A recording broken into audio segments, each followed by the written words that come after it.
Okay, good morning, everyone. So, so we'll continue our discussion from yesterday, right? So, as I said, so the main question, which is actually an open problem, is to characterize the three regular bipartite graphs which have disconnected two factors, right? So, we are instead of asking which graphs have Hamiltonian cycles, we are asking which ones have two factors that are not Hamiltonian. They are disconnected, right? So, okay. So it turns out that there is some progress which basically reduces the problem to a special class of graphs. Okay. But in order to tell you about that, we need to take a bit of a diversion to a class of graphs called matching covered graphs. Okay. In general, three regular bipartite graphs, so long as they are two connected, which I think is implied by these conditions, I'll have to check that, they will be matching covered. We know Peterson's strengthening. In a two connected three regular graph, every edge belongs to some perfect matching, right? So these graphs, in general, are going to be matching covered. Those are the interesting cases, anyways, right? If the graph is not even two connected, then anyways it will not have a Hamiltonian cycle. Okay, good. So let's take a diversion to matching covered graphs. And matching covered graphs, I should let you know, they actually play a very important role in all of matching theory, where you are studying perfect matchings of a graph. Almost any problem. So let's just start a new page. So the main point is the following. Almost any problem pertaining to perfect matchings of a graph can be reduced to the case of matching covered graphs.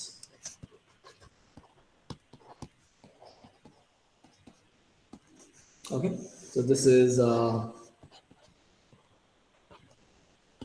matching covered, and to remind you, it means two things: connected and each edge in some perfect matching of the graph. Okay. So this statement I can say with a significant amount of confidence, since it is my own area of research. This is basically what happens in nearly every problem that I am aware of. The edges that do not belong to perfect matchings, they basically don't matter. Okay.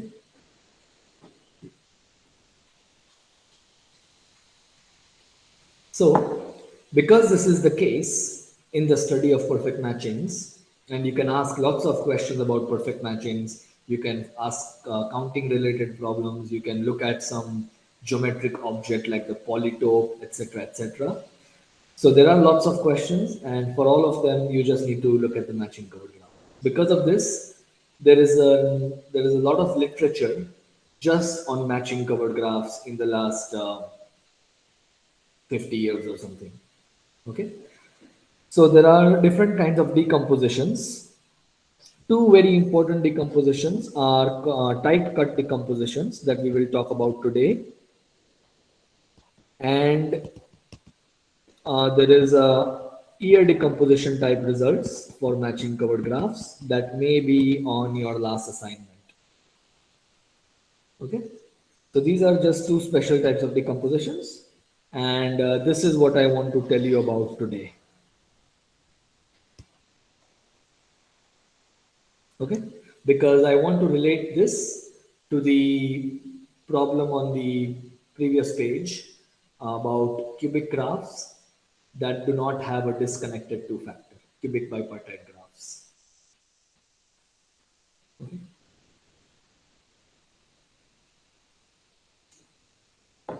All right, so let's take a matching covered graph.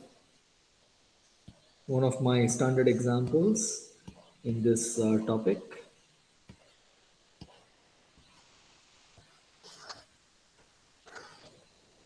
Okay, this is a cubic, and you can check that it has no cut edges, so it is a cubic two-edge connected graph. So by the strengthening of the Peterson's theorem, it is actually matching curve. Okay, you can check manually for every edge, you can find a perfect matching containing that edge. Okay. I want to break this into two smaller graphs, but before I do that, I want to quickly remind you of the three connected graphs decomposition that we discussed, just to give you a analogy before we look at this particular case.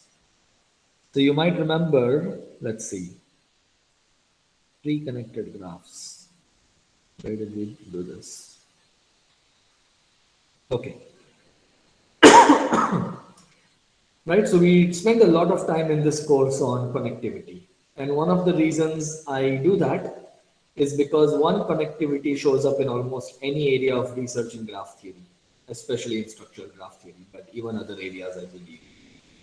And second reason is that once you understand concepts related to connectivity, you start seeing similar concepts in other areas of graph theory, right? So you will see this when we discuss the tight cut decomposition, right? So what did we do in a three connected graph? We discussed these two things, breaking a two connected graph into its three connected pieces. You might recall, basically, if you get a two vertex cut, you get these marked XY components. Okay, and these will be two connected, and you keep doing this repeatedly until you get just three connected pieces of the graph. If you think of it as a tree, right? Each time you break the graph into smaller graphs, and you keep doing this, and finally the leaves of this tree, they will correspond to three connected pieces of the original graph. Okay. I also told you without proof that this decomposition is actually unique, um, except for multiple edges. Yeah, I think I mentioned this. This is a result due to Cunningham and Edmonds. No matter how you choose your two vertex cuts, the underlying simple graphs of the three connected pieces are uniquely determined by the original graph. So they might differ in multiple edges. For example, I could get K4, I could get two copies of K4, and let's say Shrikant gets two copies of K4, but his copies have multiple edges. Whereas in my case, I have simple K4s. Okay, but we did not prove this result. Okay, good. So that's just to recap what we have already seen. And now let's go back to our current topic. So this is already a three connected graph. Okay. But we are going to do a different kind of decomposition here. So what happens in connectivity, you break your graph into smaller graphs, right?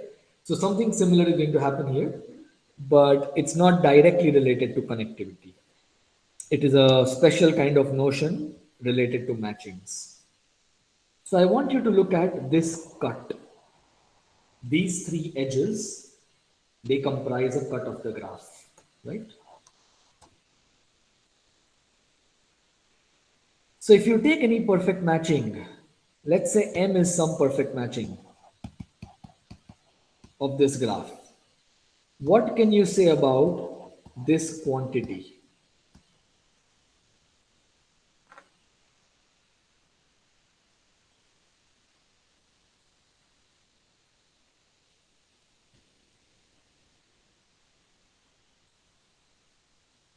One. Exactly one. In any perfect matching of this graph, you will get exactly one edge. It's easy to see. First of all, note that because it is an odd number of edges, because there is an odd number of vertices on both sides, you have to use an odd number of edges. It could be one or all three, but if you take all three of them, then you will not be able to match these two vertices because there is no edge joining them. Okay, so the only possibility is to take one edge from this cut and then complete the perfect matching in some way.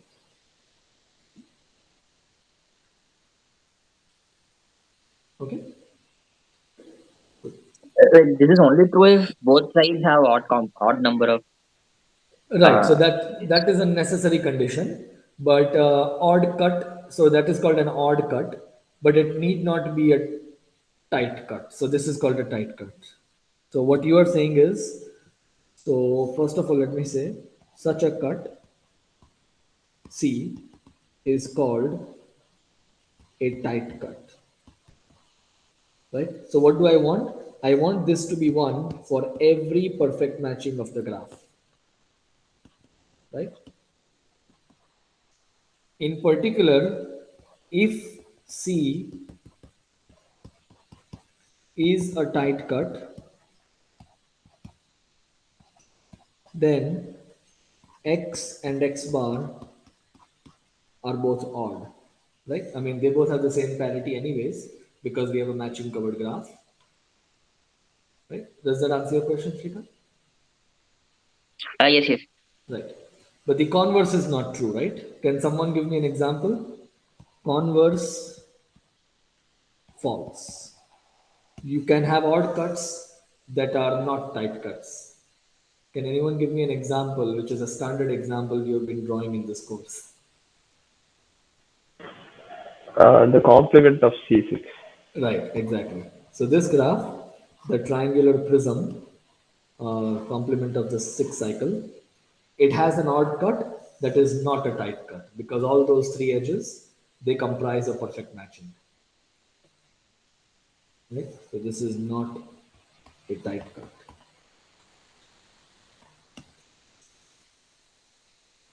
Okay.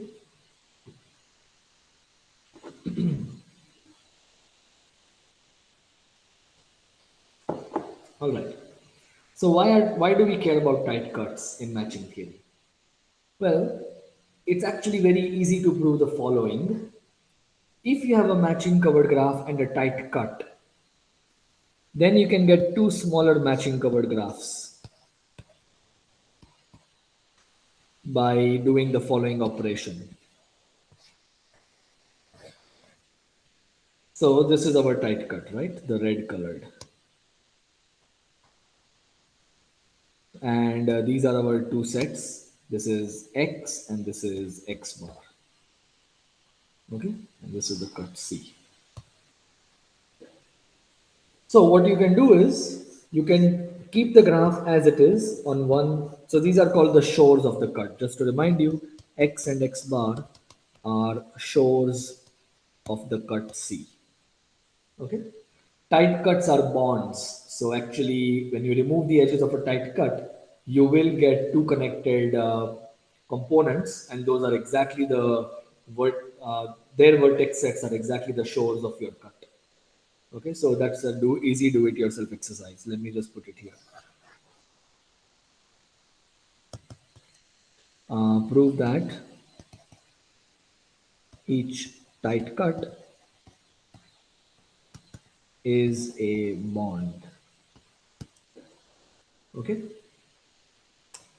So what you do is when you have a tight cut, you take one shore, you keep it as it is, and the other shore, you shrink it into a single vertex. Okay. And you join the edges as they were in the original graph, except that the end in the shrunken shore is now going to be that new vertex, right? So I'll call this vertex little x. Okay. And this is the graph G shrink big X to single vertex little x. Okay. And similarly, I do the same thing for the other side. So I keep X bar as it is, sorry, I keep X as it is, and I shrink X bar into a single vertex. And this is G shrink X bar to little x bar. It is quite an easy exercise to show that both of these smaller graphs will be matching colored. And these are called the C contractions of this graph. So if G is your matching covered graph and C is your tight cut, And these two graphs are the C contractions.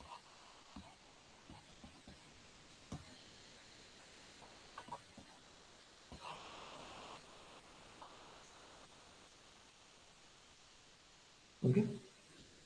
So here is a simple do-it-yourself exercise. G is a matching covered graph. C is a tight cut. Then C contractions.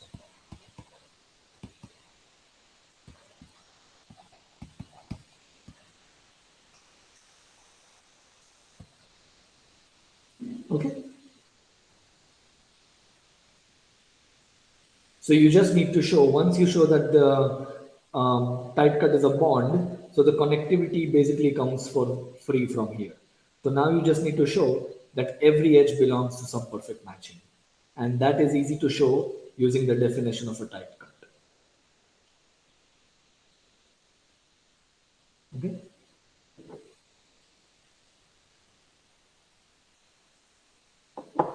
Good.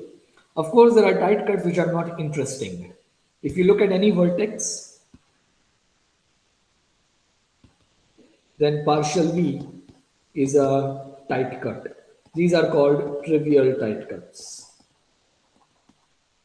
Right?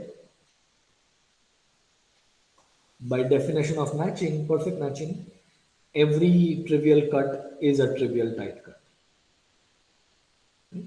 So we are mostly going to be interested in non-trivial tight cuts. Because if this is a non-trivial tight cut, then now you have two smaller matching covered graphs. In particular,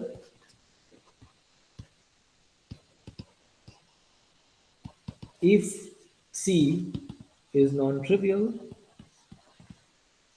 then they are smaller matching covered graphs. Smaller both in the number of vertices and in the number of edges, so I won't even specify.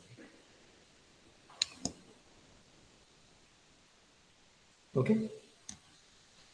Good. Are there any questions or concerns so far?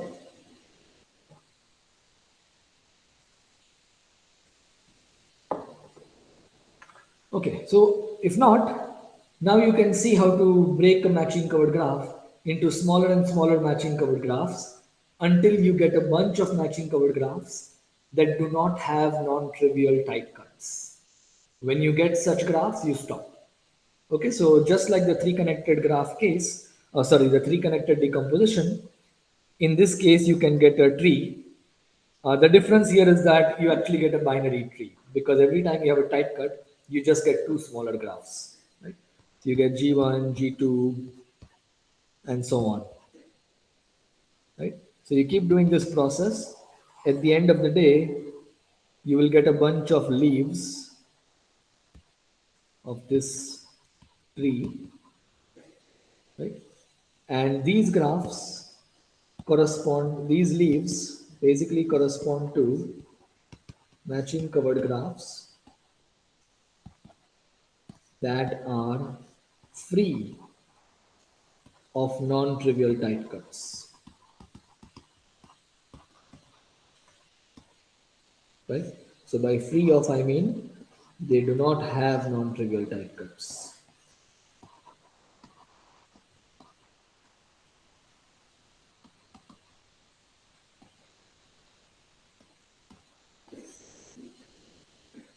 Okay? So in this particular example, which is deliberately chosen to be really small, the as soon as you do one tight cut decomposition, so one application is called a tight cut decomposition application, you get two smaller matching covered graphs. This one is a K33, as you may have already noticed, and this is K4. And both of these graphs, they are for sure matching covered, and they also don't have non-trivial tight cuts. So you can't break these further using this idea.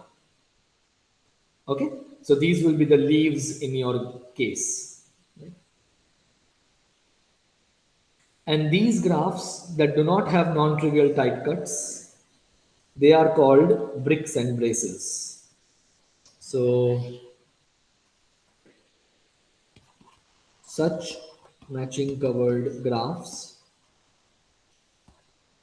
are called bricks if they are non-bipartite and braces if they are bipartite. Okay, so in our example, we got exactly one brace that is K33 and we got exactly one brick that is K4. Okay, in general, you could get lots of bricks and lots of braces, right? Um, okay, so with any such decomposition, the obvious question arises, is this in any way unique? If I have a certain graph and let's say the same graph, Balaji has the same graph, and we both do this tight cut decomposition, right? Let's say we have a 100 vertex graph, the same one. So I do the tight cut decomposition and he does the tight cut decomposition, and then we meet to compare our results. Will these results be the same or could they be different? So immediately it's not clear why they should be the same, right? Because I could choose tight cuts arbitrarily, he could choose tight cuts arbitrarily, and it's not at all clear why we should get the same list of graphs. Turns out, just like the three connected graphs decomposition that we discussed, there is a similar result here due to Loas from 1987.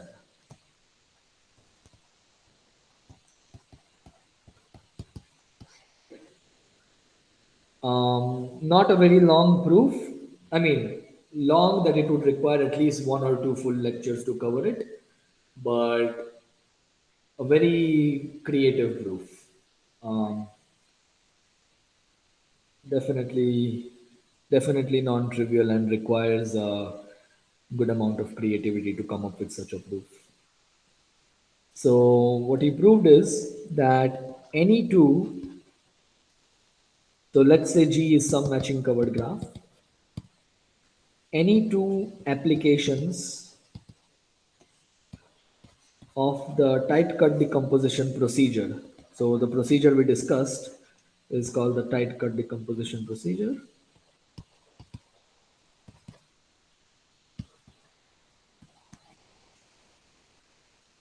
Any two applications to this graph G yield or produce the list, same lists of bricks and braces, except for the multiplicities of edges up to multiple edges.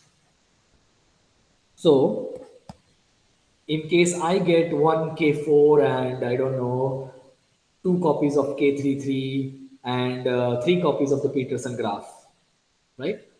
Then Balaji would get the same one copy of K4, two copies of K33 and three copies of the Peterson graph.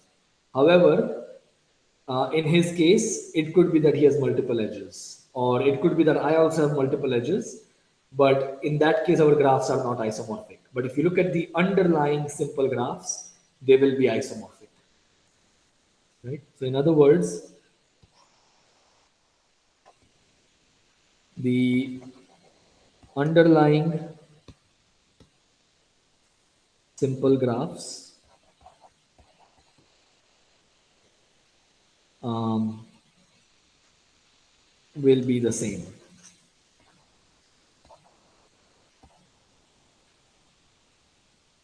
Maybe I should say the lists of the underlying simple graphs, right? So I get one list of simple graphs and he gets one list of simple graphs. Our list will have to be exactly the same. Okay. So we won't prove this here. Um, right. So why do we care? So this is good. It's a unique, it's generally called the unique tight cut decomposition theorem. Unique tight cut decomposition theorem.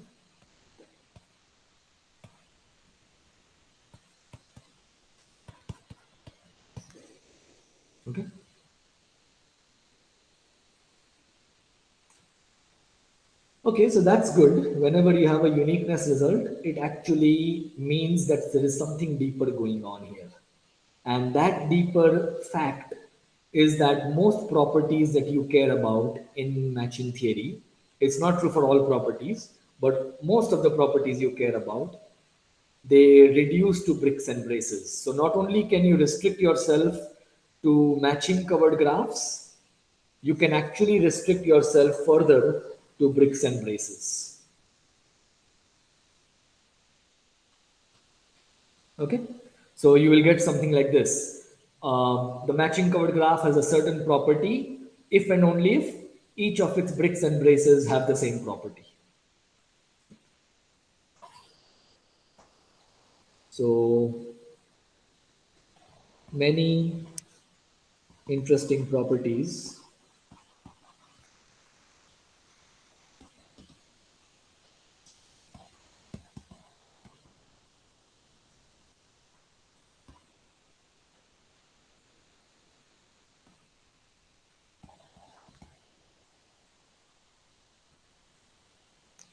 Okay.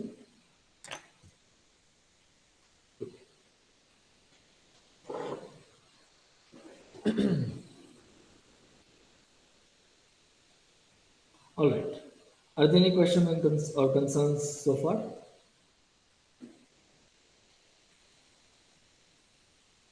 So you can try to construct a graph yourself in which there are different tight cut decompositions that give rise to different graphs up to multiple edges, right? So if you are curious, this is a try it yourself problem. Construct a matching cover graph G that yields different lists of bricks and braces when considering multiple edges, right? Because without multiple edges, we know that they are going to be the same lists.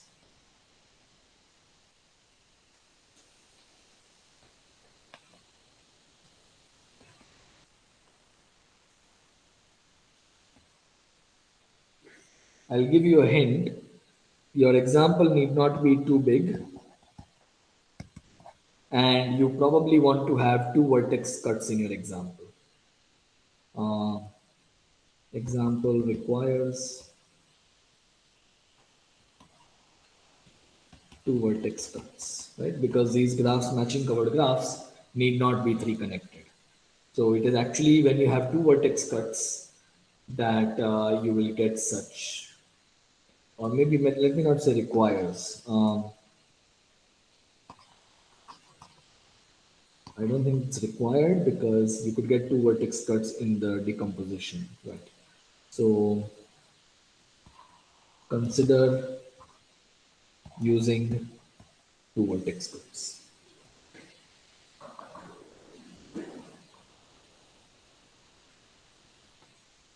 Okay, good.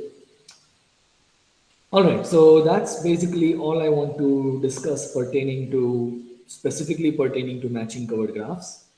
And now I want to go back to our uh, two-factor related problem and ask how they behave with tight cuts. Okay? All right. Because we are only interested in bipartite graphs, we will restrict ourselves in a certain way.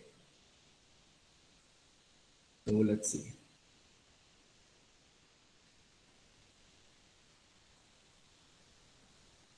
Okay. So two factors.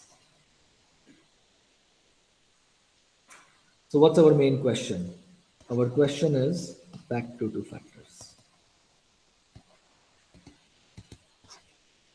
Characterize bipartite cubic graphs that do not have a disconnected two factor.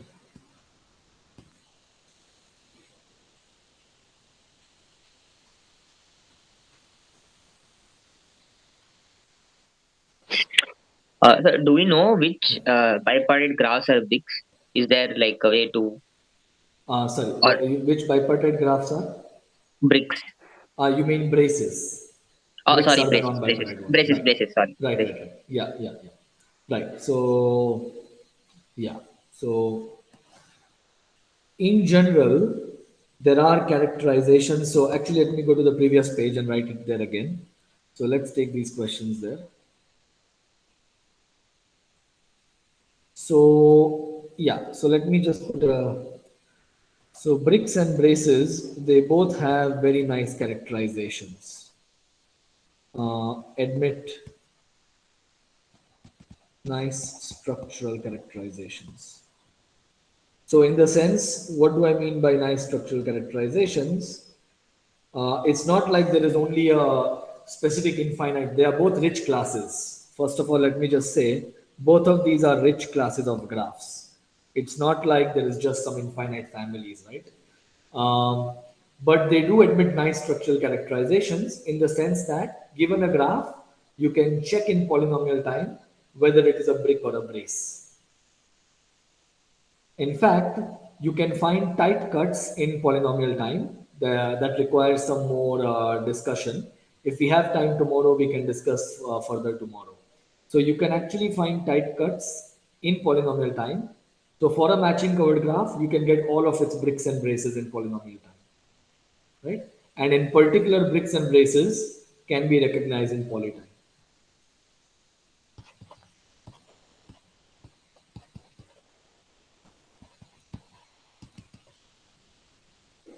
Um, I can actually tell you what the characterizations are. Um, yeah, sure. Let me just tell you what it is. So, bricks.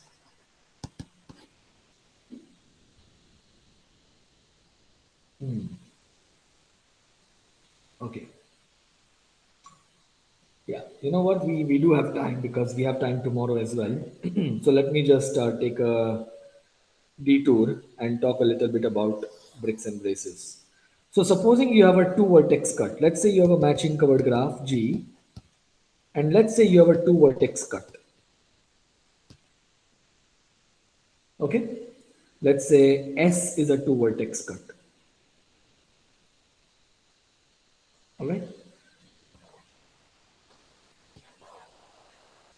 So you could have some odd components after deleting S, or you could have just even components. Let me first consider the possibility that you just have even components. I'll come to odd components later. Okay. Supposing you just have even components. So let's say you have one component, you have a second component, and you have a third component, right? You could have lots of components. Why not? Okay, so this is the set S, and now you and we will have to have one neighbor in each of them, right? By things we have already done in assignments. Can anybody see a tight cut here? Can anybody tell me how to get a tight cut in this graph? Let me call these components J1, J2, and J3. Can you find a non-trivial tight cut here?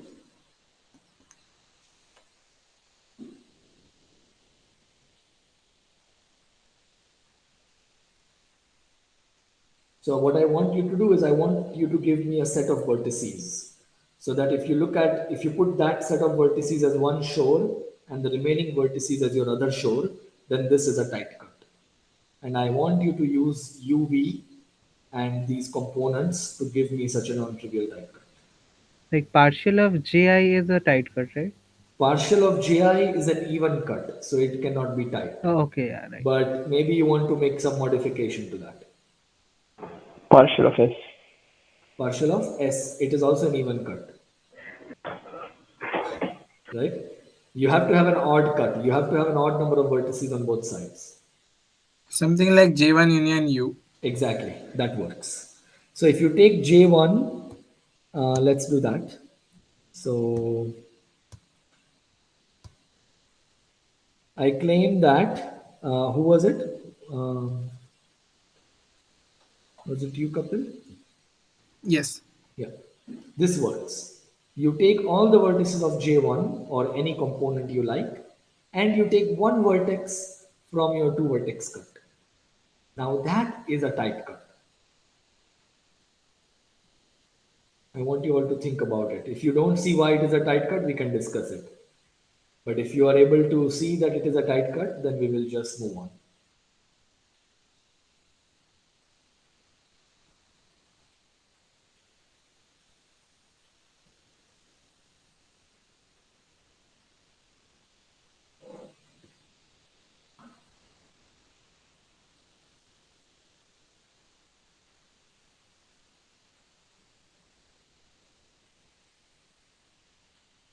Okay.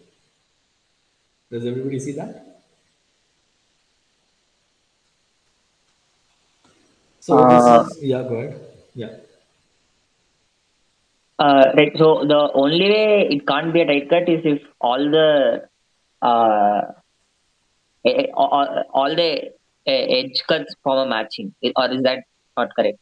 Not necessarily. If at least if there is a perfect matching containing at least three edges, right? So what you want to prove is that every perfect matching uses exactly one edge from this cut, right? So if you take any perfect matching, it must use exactly one edge from the cut.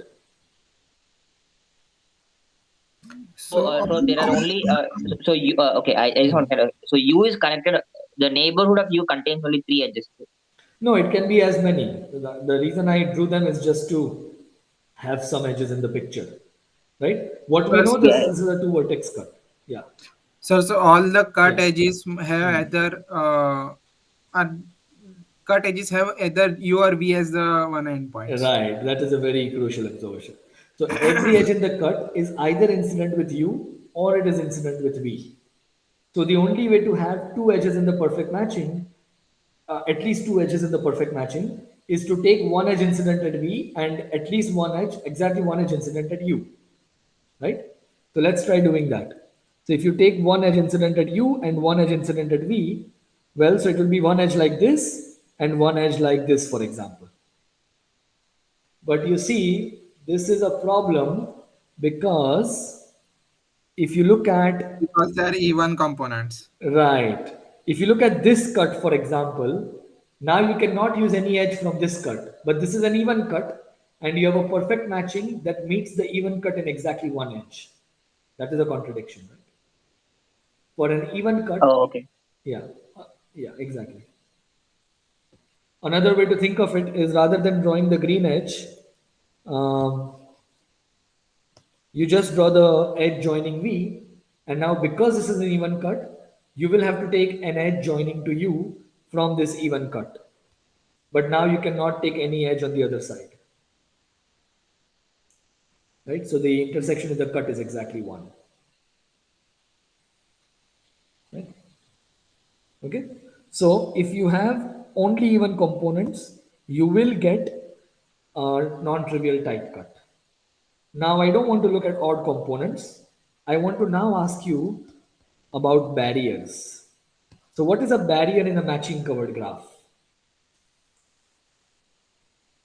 If you have a matching covered graph, in fact, this argument works for matchable graphs as well. What does a Em- barrier mean? Yeah, go ahead. Empty sets. Empty set is a barrier, but I want you to tell me something like this. A set S is a barrier. Let me call it a set B. B is a barrier if and only if the cardinality of B and something about the odd components of G minus B.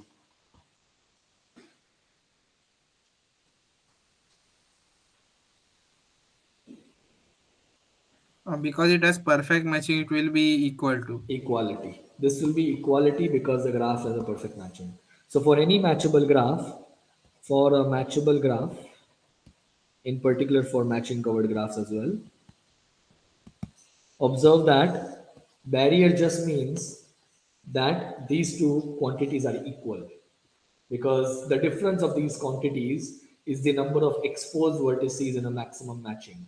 But if your graph is matchable, then the number of exposed vertices is 0, and so these quantities are the same. Right? Okay, so let's suppose I give you a barrier. Supposing B is some barrier. So you have, let's say, 4 vertices and you have 4 odd components. You can actually prove that there will be no even components, but let's not worry about the even components. Okay, so these are all odd components of G minus B. Okay, does anybody see tight cuts here? Let's assume for the time being that these are non-trivial odd components.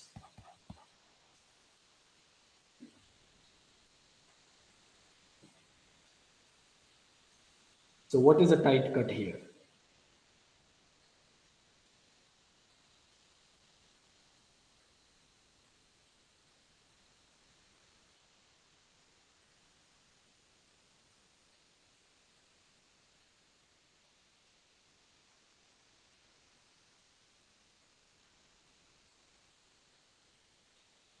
I want you to give me a set of vertices so that the corresponding cut is a tight cut.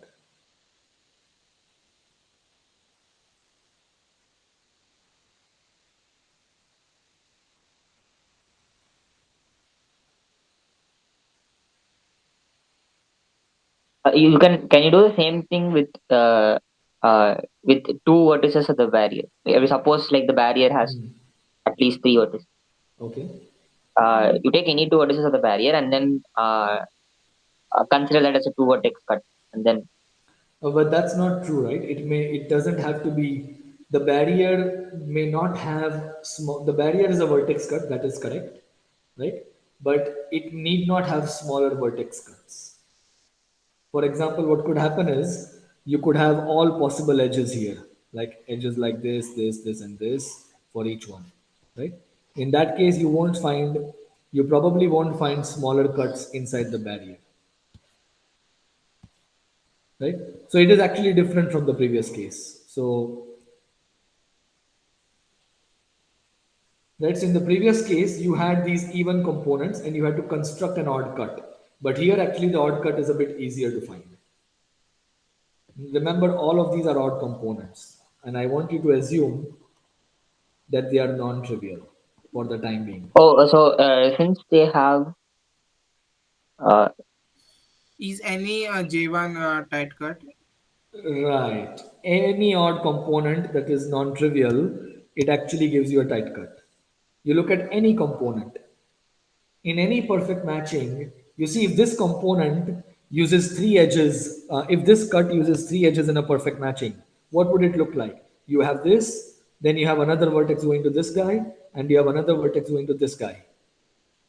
But now, how are you going to complete the perfect matching? You have one vertex and you have three odd components, right? You cannot complete this to a perfect matching.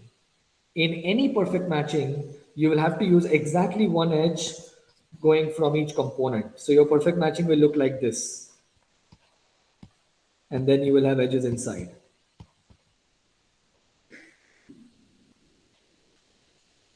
Okay.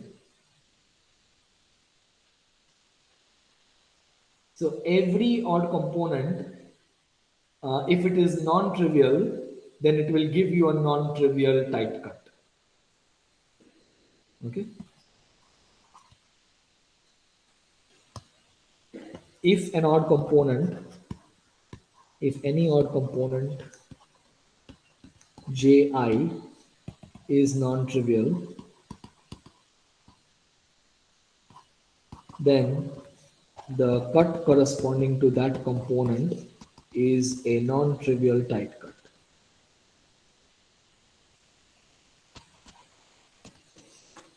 Okay? And now I want to tell you why I did not consider the odd component case here. Supposing there is an odd component after deleting two vertices, then can you tell me what will happen?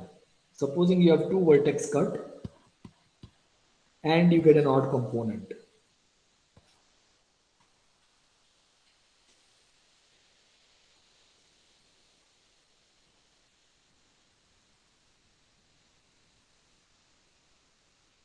Can this be the only odd component? If you have a two vertex cut and you get one odd component and a bunch of even components, is this possible? There No, should no, be no. another. There should be at least one more odd. There has to be at least one more odd component, which means this is basically a barrier and you are back in the next case. Okay. So that is the reason I did not care about odd components when I was looking at two vertex cuts. Right? This is a barrier and then there's will be non-trivial tight cuts unless the graph has just four vertices. There can't be any even components anyways. You can prove that. Okay, so this is not interesting. So the point I want to make is if you have a non-trivial barrier and a non-trivial odd component corresponding to that barrier, then you will get a non-trivial tight cut. Okay, and if you have a two vertex cut, you will basically always get a non-trivial tight cut unless your graph has exactly four vertices, right? Which is a very small case. Okay, so the point is that in general, barriers and two vertex cuts give rise to non-trivial tight cuts. There are some caveats here. If you have a barrier, you need to have a non-trivial odd component. So this requires at least one So non-trivial. the tight cut is a bond, right? Yeah, Okay. Two vertex cut must have exactly two components. two vertex cuts could give rise to more than two components.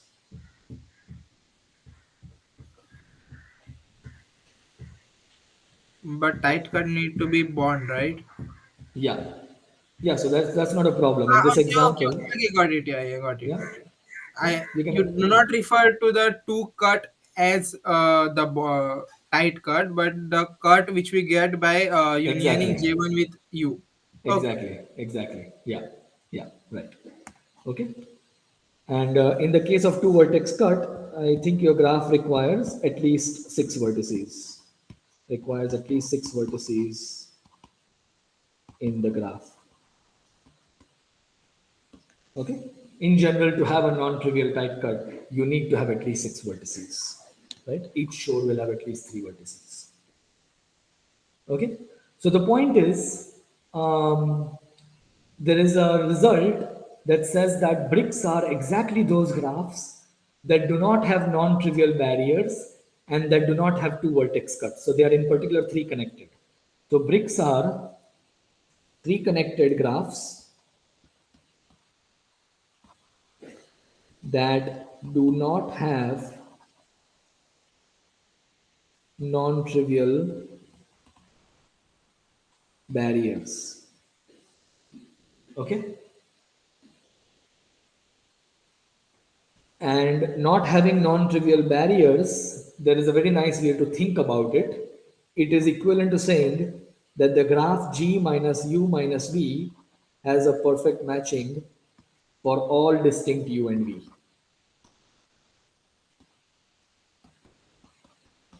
Okay, so these two conditions are equal, the same.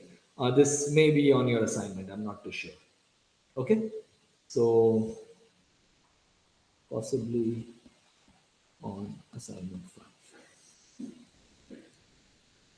Okay, so basically, what does it? Another way to think about it is a brick is a graph with at least four vertices. I think I need to add that condition so that when you delete any two vertices, the remaining graph is connected as well as matchable. Okay, and now you can see why this is polynomial time checkable, right? Okay, you just delete any two vertices and check whether you get So a it's matchable is it if and only if? Yeah, if and only if. But how do you know that it's not bipartite?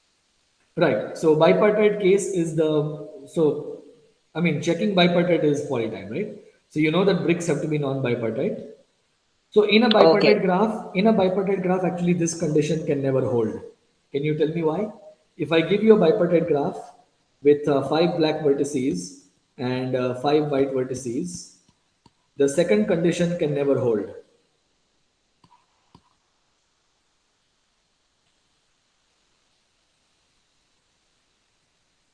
You cannot have a perfect matching after deleting any 2 arbitrary vertices. Oh, you cannot delete two on the same side. Yeah, exactly. Right. So this condition automatically implies that the graph is not bipartite. Okay. So this is a characterization of bricks that tells you that it is polytime recognizable. Do you agree? And there is a similar result for braces, but I won't go into that right now. Okay.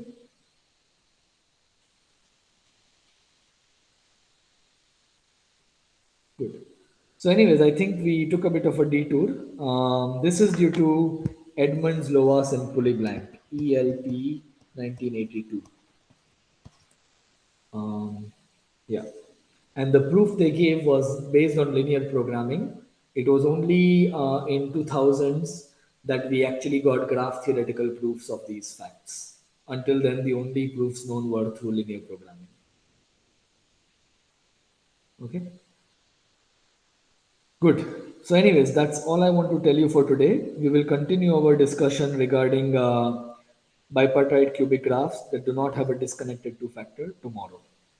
Okay, and we will relate it to tight cuts.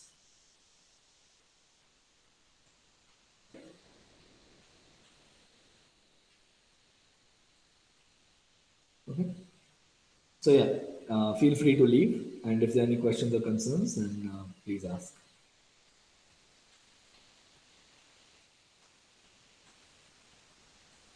I'll stop recording now.